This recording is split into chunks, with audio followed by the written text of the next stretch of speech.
అంతే తప్ప ఈరోజు క్వశ్చనింగ్ కానీ మరి ఏ ఇతర కార్యక్రమం కానీ జరగలేదు అని ఈ సందర్భంగా తెలియజేసుకుంటున్నాను. ఈ ఎక్స్ట్రాక్ట్ చేసినటువంటి డేటా నుంచి వాళ్ళకి కావాల్సినటువంటి ప్రశ్నలు తయారు చేసుకొని మరొక రోజు సమ్మన్ చేయడం కూడా జరుగుతుంది. ఈ యొక్క సీజ్ చేసినటువంటి ఈ యొక్క మొబైల్ ఫోన్ని ట్రైబ్యునల్కి, అంటే అపిలేట్ ట్రైబ్యునల్ ఉంటుంది, ఈడీలో ట్రైబ్యునల్ ఉంటుంది ఢిల్లీలో, ఆ ట్రైబ్యునల్కి ఒక ఓఏఎన్ అనేటటువంటిది సబ్మిట్ చేయడం జరుగుతుంది.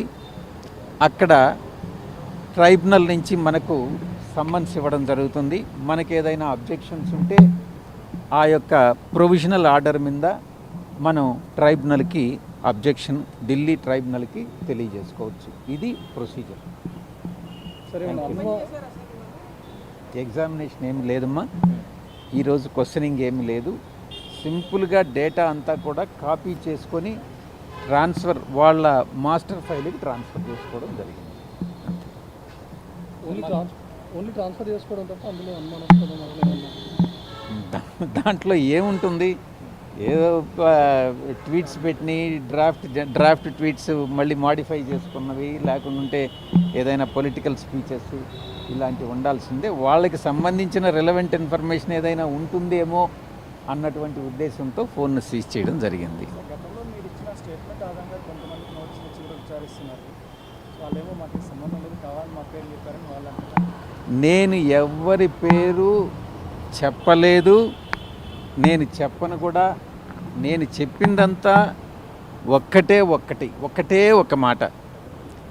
రాజ్ కసిరెడ్డి అనే వ్యక్తి ఈ యొక్క లిక్కర్ స్కామ్కు కర్త కర్మ క్రియ అని చెప్పాను. ఆ రోజు చెప్తాను, ఇప్పుడు చెప్తాను, ఇంకే రోజైనా చెప్తాను. నేను ఇంకా ఎవరి పేర్లు చెప్పలేదు, నాకు తెలియని కూడా తెలియదు.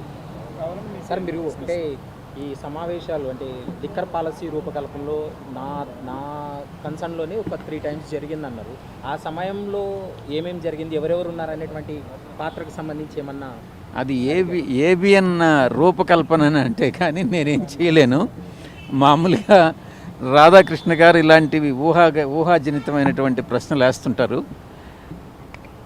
లిక్కర్ పాలసీ ఫ్రేమ్ చేసిన తర్వాత ఆ మీటింగ్ ఏదైతే ఉందో అది జరిగింది. నేను కూడా మీ యొక్క